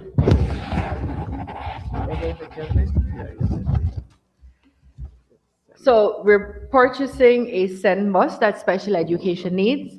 The country is taking a new look at how we treat with children who have special needs as far as it relates to our education sector. In fact, shortly we will open the country's first deaf school. President just opened the country's first disability school in Region 3. And in this year's budget, through the Ministry of Education, the first autistic school will be built. This is to buy a disability bus with a hydraulic lift and 5 outboard engines, again, for the Maruka sub-region, for schools at St. Nicholas, Kamwata, Kokrit, and Kariako, and the newly established Waramuri Secondary, where children are coming from Haimacabra and where? Para, Pimpla Creek. I just remember those. And then we have 5 shed boats that will be bought for the same sub-region. So yes, it is for the children of Region 1. Thank you, Minister. Honorable members, I now put the question that the sum stated for Program 713, capital expenditure, stands part of the estimates. Those in favor say aye. Those against say no. Ayes have it. The sum stated now stands part of the estimates. pages 348 and 49.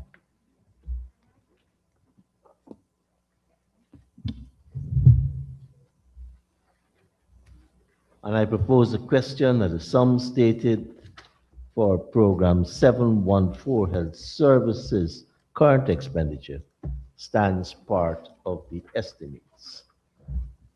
Honorable Member Femi Corlett. Mr. Chair, line item 6281. There's been an increase of 37,800,000. Can the Honorable Minister provide a detailed breakdown of this increase? Honorable Minister.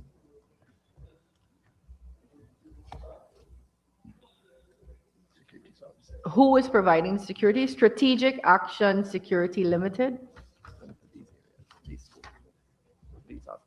Yes. All right, thank you. Honorable members, I now put a question that Mr. is Chair. some Mr. Chair, Miss one question. Sorabo Hali. Thank you. Mr. Chair, I'm looking at the contracted employees has increased. Can I get from the minister the designations of these contracted employees? Honorable Minister. 3 medics, 2 dentist extenders, 1 orthopedic technician. This is beautiful. Region 1 is getting a lot of dental work experts here. 1 pharmacy assistant, 4 hospital porters, 3 cooks, 3 ward maids, 3 vehicle drivers, 2 receptionists, 2 office assistants, 1 mortuary maid, 1 records clerk, 8 hospital. Thank you. Can the Honorable Minister, Mr. Chair? Go ahead. Just a quick follow-up. Can the Honorable Minister state whether, based on this increase, whether the health services in Region 1 are now fully staffed? Minister.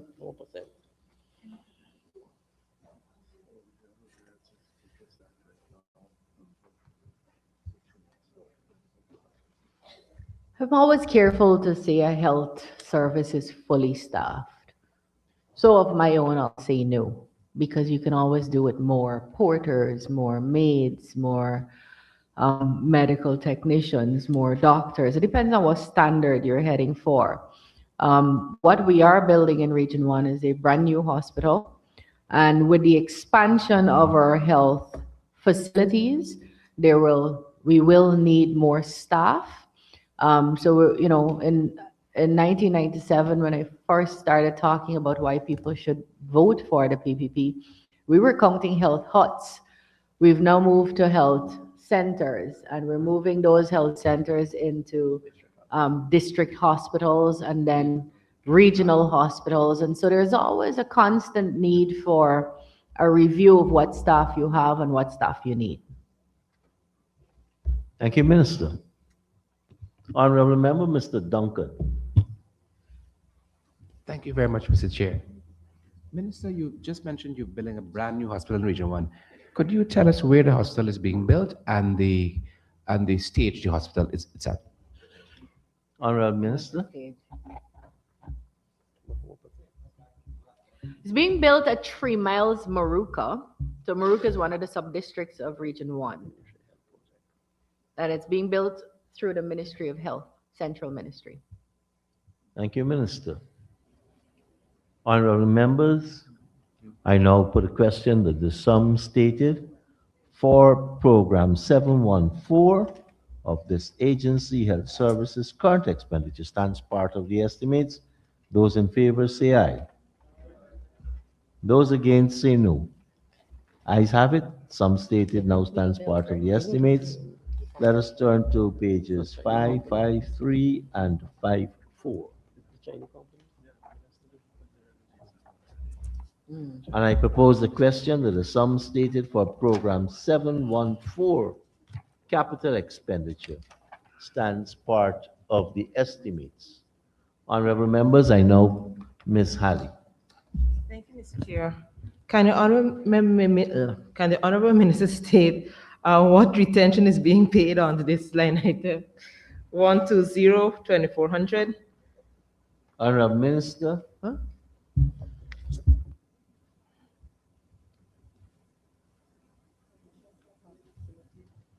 Mhm.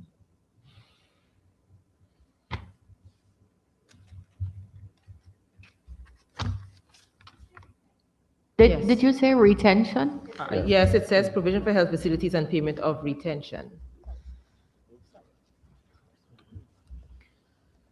So it would be for the construction of a health center at Haimruni, construction of a health center at Arwanza, construction of a health center at Cloudland, and construction of a health center at Aruka Mouth. Thank you, Mr. Chair. Go ahead. Can you, Honorable Minister, state the percentage completion? Is it that they're all completed at this stage? Minister. No, they aren't. They have completion dates, all of them, I'm advised. Can you state those completion in dates, March. please? They're all They're expected all to be completed in March. Okay. Based on what we saw before, in terms of the staffing, would we then have to come back to get staff for these new health facilities? Minister. There was a massive training held last year for medics, and CHWs and PCAs, nursing assistants. And so we believe that there would be enough staff for these health centers who were already trained. Thank you, Minister. Mr. Chair, I'm Go not ahead. sure if I'm permitted, but I'll ask you, see whether or not I can. In terms I'm of also advised by the RHO that he actually has the staff for all four of these and that he's waiting on the completion of the building.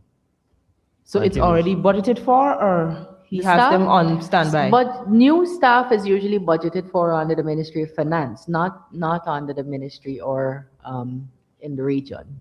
Okay. So I was just wondering whether with these new health facilities, whether there's a doctor that will be on site 24, or there'd be somebody that's on call that will have to come into the region every There would be health workers on site 24 doctors? hours. Health workers, Okay. various levels of health workers. Thank you, Minister. Honorable members, I now put the question that the sum stated for program 714, capital expenditure, stands part of the estimates. Those in favor say aye. Those against say no. Ayes have it, sum stated now stands part of the estimates. Let's turn to pages 350 and 51.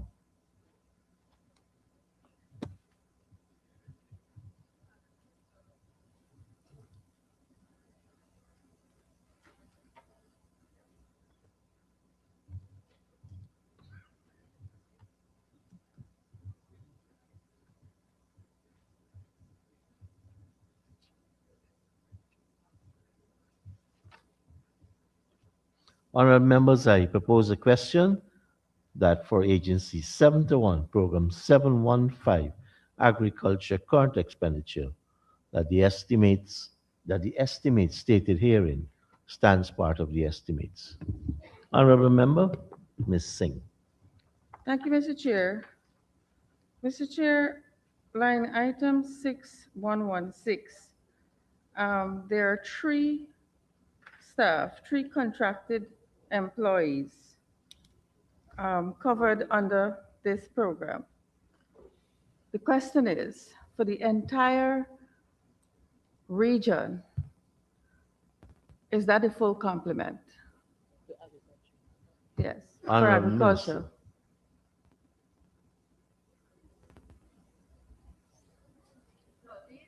These are new employees who are being supported by the Central Ministry, Ministry of Agriculture. And these would be agricultural extension officers, 2 agricultural officers, assistants, and, well, 1 assistant and 2 officers. But that's not the only 3 persons working in Region 1 in the field of agriculture. Mr. Chair, if you look at the legend, um, a quick look at the legend says in 2025, it's zero. And then in 2026, you have 3 contracted staff. Can you tell us, because I noticed in Capital there are some initiatives, in the sub-districts, how many staff do you have for agriculture? Honorable Minister.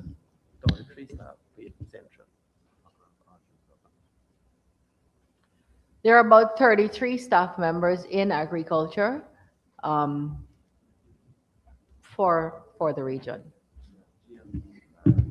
And that doesn't take into consideration GLDA, fisheries, NARI. Yeah, I'm just wondering why it's not here. Sorry, it includes GLDA, NARI, fisheries, etc. So based on your response, Mr. Chair, sorry. Go ahead. Based on your response, Minister, can you tell us how many senior technical do you have in the region for agriculture?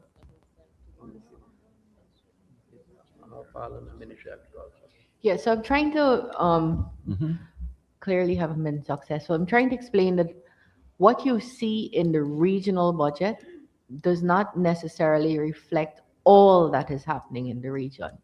So there are Ministry of Agriculture staff that is paid for by the Ministry of Agriculture reflected there who are working full-time in the region. Technical, senior skilled, contracted, temporary, the whole works. And so you don't see it all reflected here. Just a quick follow-up. So those staff that you're now referring to, they do not report to the RU?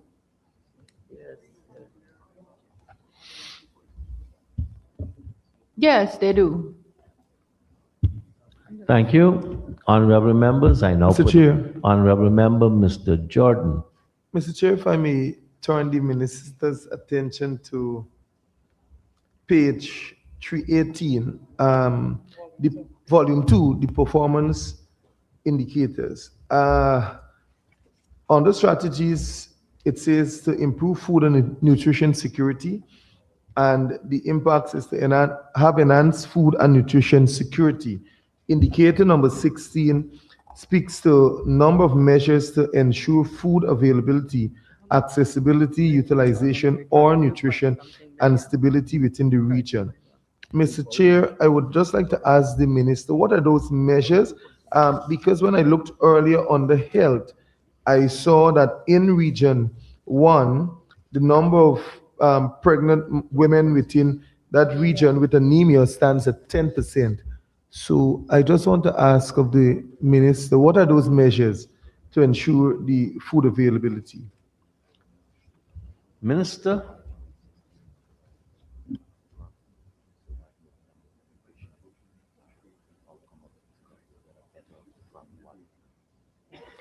A variety of measures, some proactive, some scientific. So we are looking at more resistant crop types and varieties, resistant to weather, to pests, to the things, the vagaries that might be existing in the particular topography or geography of the region, of the country. We're also actively and proactively doing things like building shade houses and managing and producing from shade houses. We're looking at climate smart agriculture. So a variety of things to make us even more self-sufficient. You would know that we have been declared as the only country in the world who has, is, and can produce, who has produced, is producing, and can produce all of the food groups that its people need. And so we should all be very proud of that. Thank you, Minister. Mr. Chair. Honorable Member Ms. Halley. Thank you, Mr. Chair. Mr. Chair, I'm also at volume 2. The indicators number 5 and 6 talks about flooding. It says acreage of farmlands affected by flooding are 15 last year, and number of farmers affected by flooding are 32. and the target for this year is 0, which is good. Can the Honorable Minister state what exactly is being put in place to ensure that this target is met? Honorable Minister.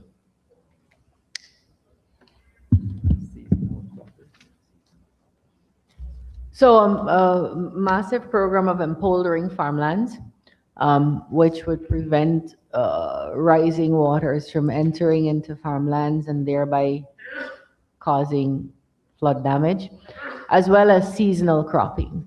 If we know which crops are affected by floods, then we can plan effectively not to be affected by what kind of crops we grow during those seasons. Thank you, Minister. Thank you, Ms. Mr. Ali? Chair. And final question. Indicator 7 says KM to or farm to market roads constructed, and the target for 2026 is 10. The first question is whether or not the 10 kilometers see that all farm to market roads are constructed. If not, what would be the total that is required for us to be at 100% where that is concerned? in the Honorable region? Minister. This is a huge, huge region. So I don't even have to ask for advice. To say that this would cater for all farm to market roads, considering that in these kinds of regions, the ownership and or occupation of land is wide and varied and sometimes singular. People live so far away from each other. I wouldn't venture to say that this would cater for all farm to market roads. It caters for what the thing says, 10 kilometers. I understand. But the second question was if the minister has a sense of how many farm to market roads would be required for us to be at 100%, and if that is ever possible given the demographics, the state of the region.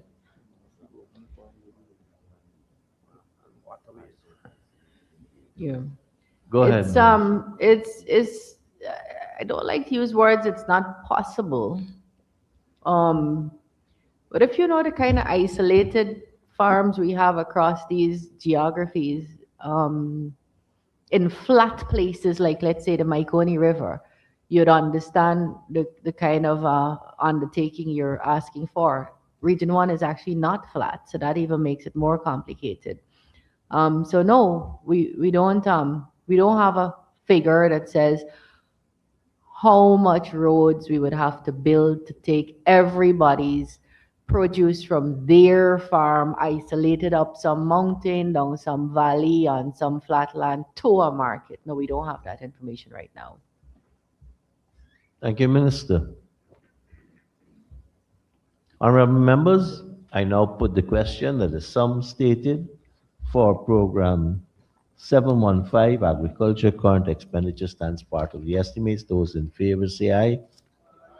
Those against say no. Ayes have it. The sum stated now stands part of the estimates. Please turn to page 554. And I propose the question that the sum stated for agency 71, program 715, agriculture capital expenditure stands part of the estimates. Honorable members, Honorable Member Ms. Halley. Thank you, Mr. Chair. Mr. Chair, 130-1200. There's provision for a number of agricultural development initiatives. Can the Honorable Minister state what those initiatives will be for this year? Honorable Minister. Yes, please. That would be the construction of 6 shade houses at Mabaruma, Wanakai, Marrakesh, Wallaba, Surprise Hill, and Tasawini. Construction of plant propagation nursery at Quebana and Matthews Ridge in Matarkai. The empoldering of 100 acres of farmland at Hotakwai, Aruka River, and the Mabaruma Subdistrict. Purchasing of swing fog machines, motorized whistle blowers, mist blowers, and farm tools. Thank you. And you know, this just gives us a really beautiful snapshot of how across the country, deep in Region 1, at the top of the map there, agriculture has not been forgotten. Farmers have not been forgotten. They're being completely supported through Budget 2026, where we are putting people first. Thank you, Minister, honorable members, I now put a question that the sum stated for program 715 agriculture capital expenditure stand part of the estimates. Those in favor say aye. Those against say no. Ayes have it. The sum stated now stands part of the estimates. Honorable members, this concludes our consideration of the estimates for region number 1. We have 2 minutes remaining. Thanks This a is lot, a guys. good time So I for wanted us. to thank all the officers at Region 1. Again, if you look, sir, these are the head of our health system in Region 1, head of education, head of agriculture, our REO, and look at them. A picture of Guyana, dedicated servants of our soil. Thank you very much, and let me thank you and also your staff from Region 1 for taking us through your head. Honorable members, this is a good time to take the suspension for 1 hour. We return at 5:18.